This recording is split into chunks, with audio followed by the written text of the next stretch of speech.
It is the tale of two torques, the original and the new kid on the block. Which one should you go with? As someone who's owned both, I'm gonna take you through today kind of the positives and the negatives of each. Hopefully that'll help you make an informed decision, as I had to light a bunch of money on fire to make my decision. So without further ado, let's jump into it. First, let's just roll with the lab, okay? This is the industry standard for making people aware of zero torque. And the lab is great, okay? Some key things that are great about the lab is obviously this thing feels like it's on rails. You know, go in. It's just known for doing the thing. Now, I find the lab a bit tough and the learning curve with the lab a bit tough. My negatives with the lab are the weight and the feel off the face. I feel like lab putters, you know, some people love them. Some people can grab them right away and put them in the bag. I was not one of those people, okay? I struggled mightily with putting a lab in the bag. What helps me put the lab in the bag, and I made a video about this, link below, is swapping the grip. Getting rid of the press grip, going with just a standard pistol grip. This pistol grip, I think, is 27 more grams heavier than the grip that comes with the lab putter. This is what made it functional for me.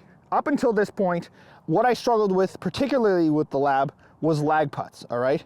For some reason, getting my speed control was very difficult. So if I was to go kind of like all the way down here, when I had the press grip, I would look at a putt like this and be somewhat terrified because the putter is so light. I just was not able to line it up and feel very confident over top of it. Oh my gosh, go in. What a great video. So that's a little better.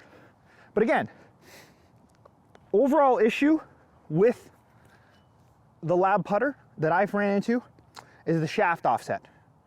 For me, the weight and the shaft offset, I could just under the gun never get it to fully work. That's what led me to the ZT. I have used the Spider historically, love Spiders, and I felt like, okay, can the ZT give me the general idea I want from zero torque? Because I love what Lab does. Sam and the crew, they're amazing people. He's been very kind in all of his communication and interactions. What they do is awesome. And I really tried to see if I could get it to work for me. I just really struggled. And so what I found that the ZT does just slightly better, at least for me, was one, the insert off the face. Going to a traditional kind of Spider insert, there is a feel off the face that you're just used to. And that was one thing I always just struggled with the lab. I could never just get used to the feel off the face, right? I struggled with speed. I struggled with a lot of things as a result because of that feel off the face. And I just felt like the Spider, immediately I was able to throw it in the bag and my start lines, my speed control, and everything just was a little tighter.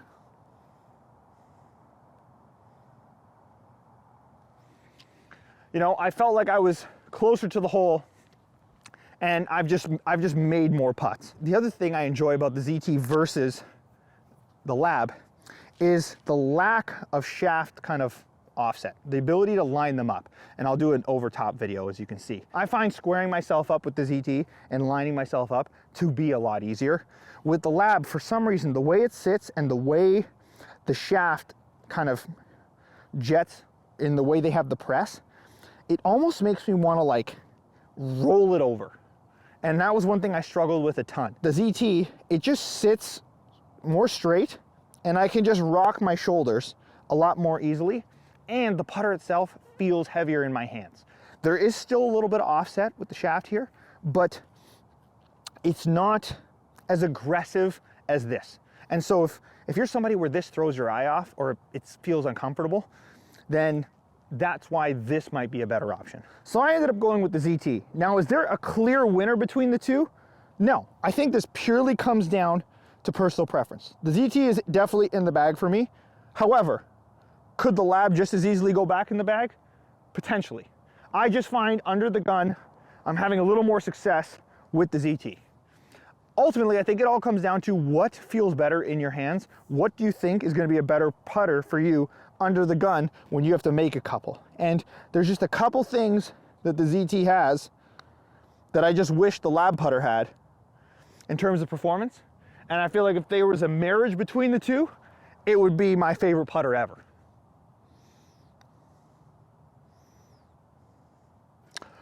So hopefully this helped you make a decision.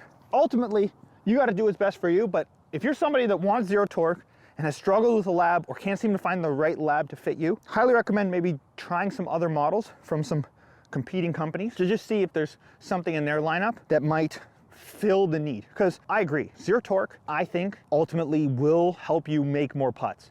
It's just finding the right model within that system that works best for your stroke and your game. So, hope you guys enjoyed this video. Like and subscribe if you haven't already. I'll catch you on the next one. Peace.